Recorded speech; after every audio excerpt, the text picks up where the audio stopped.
This can't be fixed. Worthless. Junk.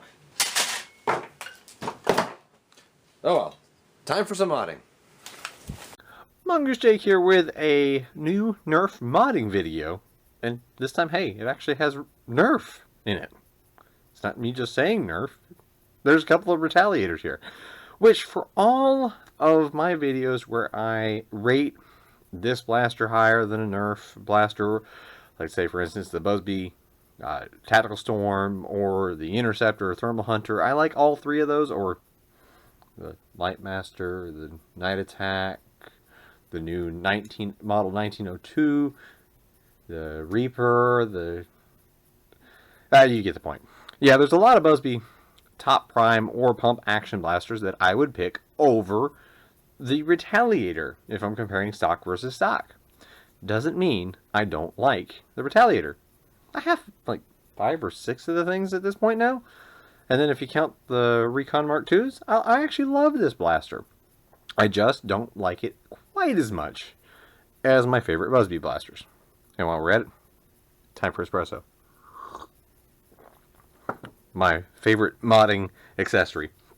Now, I already have these blasters pulled apart, and while you might be sitting there asking yourself, why the heck does Mongoose Jake have 2 Retaliators that are identical sitting here with a bunch of parts, as you can see from Worker? Well, what I am doing here is going to be to try to help all of you watching this video. I have the Worker Basic Retaliator Kit and the Worker Luxury Retaliator Kit. Now, let's do the whole too long, didn't watch it all. Is it worth it? That's going to be up to you 100%. There's a decent price difference between the two kits. This is only $13.80 currently on NF Strike. This is the basic kit over here. This is over $30. Okay, so why is this thing double? And is it worth it? You get a metal trigger. It's this pinkish, supposedly rose goldish color. And then you get a bolt sled. That is up to you whether you consider it in your mind worth it. However, the price of these two parts, if you were to order these things individually, the price of these two parts is more than the price difference between the two kits. So let's hard numbers. Yeah, it's actually a okay deal. It's $30 and change for this. It's $13.80 for this. They both come with the same spring. They both come with the same metal catch. They both come with the same breech. They both come with the same plunger tube and plunger. Which, personally, these parts right here, plus the 7 kilogram spring, these are basically what is my preferred level of modding. Yeah, I do build some with 9 kilograms here and there, and I do even have a couple of 12 kilograms. And my long shot's going to be going with a 14. But this right here is a very good starting point for modding. It's easy to work with, easy to do, provides, if you watch my video on the Retaliator or Recon Mark II, I show you how to get over 120 feet per second for $12.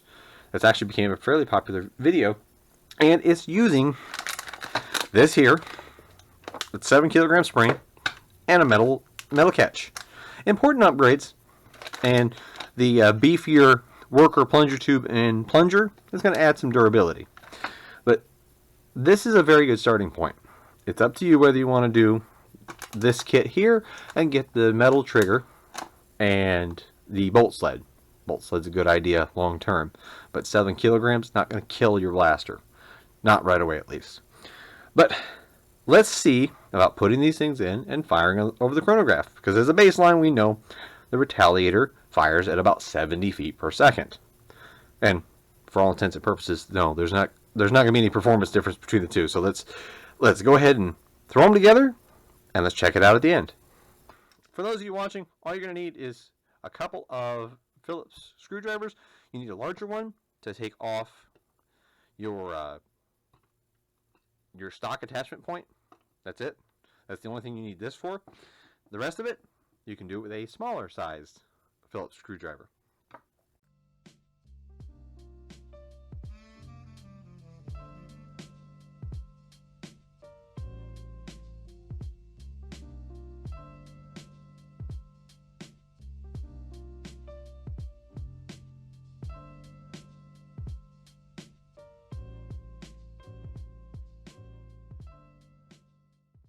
Quickly showing you a helpful tool to push out the retaining pin for the breech into the bolt sled is just a very small hobby screwdriver. And then just push with some force and out it'll come. Very simple thing. And save the breech. They're not very good, but you never know when you might have somebody who needs a stock blaster repaired. So always a good idea to save your stock parts. And I'm going to show you something. We're going to have to save this bolt sled to go over here for this blaster because Nerf build quality. Everybody brags on Nerf build quality. No, Nerf stuff's not that awesome. Another thing I do is I will press out the dart posts, and all you have to do is to press very hard with the screwdriver. And dart post removed on number 1 breech and number 2. Oh, and something nice about the worker plunger tubes, they already come, let's see, get this to take a look at. They already come with, they already come with the padding already in there, which is very, very nice. That is a actual like silicone gasket. See, there you go. You can see that. You can see that actually right there. They already come with it pre-installed, so that works very nicely if you happen to dry fire. So this would actually impact there instead of hitting the plastic. Very, very nice. And now they actually sell a dead space remover that you can put into here. It's a silicone piece that's molded to actually fit in the ridges of the plunger head. It's pretty neat. I'm glad Worker is doing that. So it's worth mentioning. But we are going to lube this up. And they include, in both kits, you get one of these little tubs. Now, I already have a ton of these, so I'm just going to use the one I already have opened. But you just take some of their lube, and of course we're going to give a good film to the plunger tubes and over the breech seal and over the O-ring on the plunger head.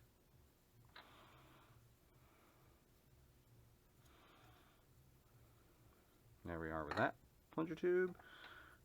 Going to go around this O-ring and around the breech seal. That's set 1 done. Now push this apart and we'll do number 2. Nice thing about these clear or translucent parts is you can really see and make sure you got everywhere.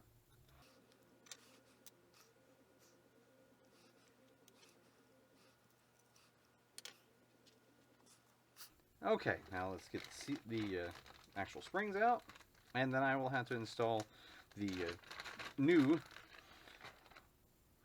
plungers or bolt sled. I'll have to install the breeches into the bolt sleds here on new parts, and then over here onto the old bolt sled.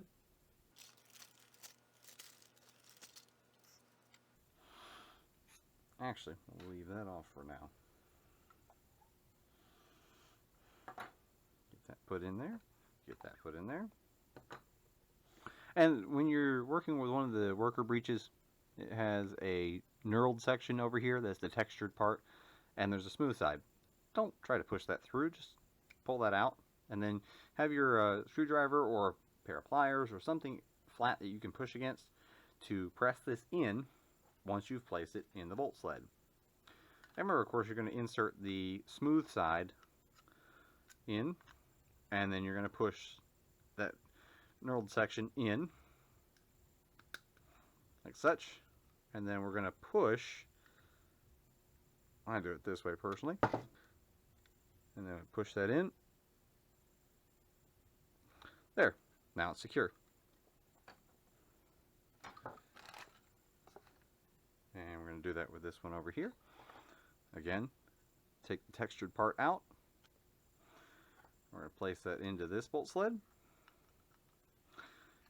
And for those of you, I can already hear it in the comment section, you'd say, well, that bolt sled's not going to hold up, and you're going to end up having to replace it. Well, yeah, of course you are.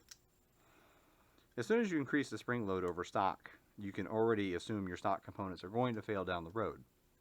Especially on Nerf products, they're not overbuilt at all. But you can use your stock bolt sled for now, and then before it fails, replace it, or spend the extra money at the time and install the worker version, which is significantly beefier. Take a look at that. This is going to last. This actually probably can handle a 7 kilogram, who knows how long, maybe indefinitely. Whereas this is going to eventually fail. And it'll fail right where this other one did. Right there. That's where that one will eventually fail. This one will eventually crack just like this. Word of warning to those of you who haven't modded before, it's going to break. It's just a matter of when. We'll go ahead and install this back in.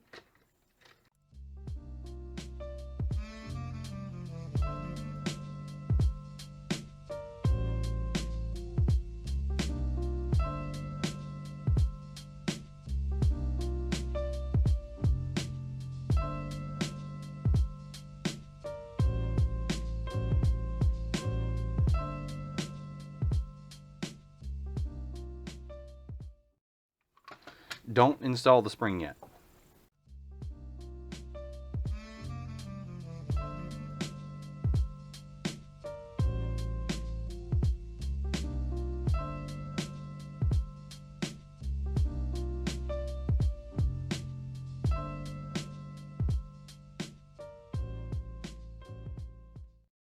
Well, for those of you at home watching, to make it easier to install a bolt sled back in, instead of trying to fight with it into the dart gate, slide your top prime back to where the post is about here, and then you can just set the bolt sled on there, and then work it forward from there. And it'll stay on, and just slide it forward from that point. And then of course we need to install the catch at basically the exact same time as we work the new plunger tube into place. It's kind of a simultaneous operation here. And then we'll slide the spring on. And let me grab that.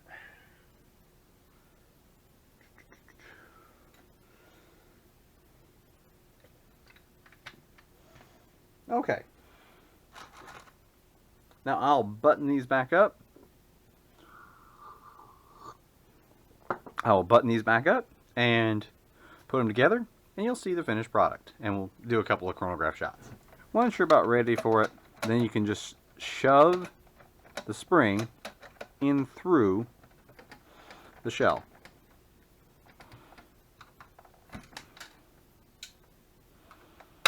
Like so.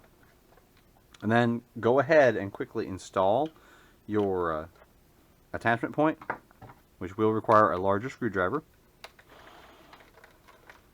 And that will make it much easier to work with getting the shell closed. Because if you try to close up a blaster shell with a high power spring in there, these are just 7 kilogram, but if you're trying to close it with the spring, it's going to be a fight. And that avoids, well, most of the fighting. So, yay for easiness. Okay, with them both put back together, we're going to take a look and see what the kind of performance this kit's going to get out of it. Now, I'm only going to fire one of them because technically they have the same internals now, aside from the stronger worker bolt sled and then that metal trigger, which I will admit, metal triggers are something I like. I install them in blasters that even if I'm just doing a knock out the AR and upgrade the spring, I'll put a metal trigger in a blaster just alone because they do feel so much better, especially coming back from a background of a target shooter such as myself. But I have 3 Elites and 3 Busby Precise Pros loaded in here, and we're going to get a good little range of shots here. This is a 6-round mag, so here we go. 112 and a half, 109.4. These are some worn Elites, so I expect a little bit low performance out of these. 176.3. I'm going to throw that as an error. 140.1 out of the first Busby Precise Pro. 136.6 out of the next one. And I have one Precise Pro left. Last shot, here we go. 154.4. So average those out and you got about 140 out of the Precise Pros. And then firing in the 1-teens, we'll call it, with Elites. But again, this is basically the same kit that I threw in my other Retaliators and Recon Mark IIs, and it'll get around about 120 feet per second with most darts, and then about 135, 140 with Precise Pros. But to answer the question, as I move everything out of the way, is it worth it to get the more expensive kit? If you want an easy to install kit and you want your Retaliator to work well and last for a long time, then the simple answer is yes. The luxury kit from Worker, which I'll put a link to the NF Strike listing of it, you got the metal trigger, which does feel better. You've got the Worker bolt sled, which will make this last longer. You will eventually have a catastrophic failure with that basic kit because you're still running the stock Nerf bolt sled. And Nerf bolt sleds are not very well made. For instance, Busby bolt sleds are way stronger and will last far longer. Nerf bolt sleds, even under stock spring loads, sometimes will crack and split right where the breech is mounted. That is something that happens to them. So the inclusion of the Worker bolt sled, which is far stronger, is a nice upgrade. And the metal trigger is nice. It does actually feel better. When you put the metal trigger against a metal catch, it feels very positive. When it releases, I mean, it's just a nice feeling. Just to load another dart in here and fire it, I mean, it's a very positive feeling. Like Bradley Phillips, he even had a reason for metal triggers, especially on his long shot builds. It's a nice, it's got a weightier feel to it. So yes, in my opinion, the luxury kit is worth it. And I would recommend stepping up to get it if you can afford it. I mean, and if you can't, just wait and save a little bit. Because for the $30 kit, you get a couple of extra bonuses. Some people may look at the trigger as not crucial, but I do look at the bolt sled as absolutely crucial. If you want a reliable build. If you're going to mod a blaster, do it right. Now, the stock bolt sled here will last you a little while, and eventually it'll fail, and then you're going to have to buy you're going to have to go out and buy the Worker bolt sled anyways, or throw in an alloy one. But hey, there's two options. I want to showcase what you get, how to put it together, let you watch that in a time lapse with a few tips here and there, and give my final opinion, which I do believe you should get the luxury kit. It's worth it, and the parts differences between it and the basic kit are actually a decently good deal. It saves you, I think, like $1 or $2 by buying it as the kit instead of individually. So that's a win-win. It's a better kit, longer lasting modded blaster, and you save a couple bucks. But Smoke Jake with my video on the Worker basic and luxury kits for the Retaliator. And of course, other than the trigger, you could use this in the Recon Mark II. But again, this is Smoke Jake. I hope you enjoyed watching this long video, and I do thank you if you stayed all the way to the end. It's a lot of support for the channel to get the watch time, and as I'm trying to grow this. But again, I do appreciate everyone who's watched this. So, thank you till next time.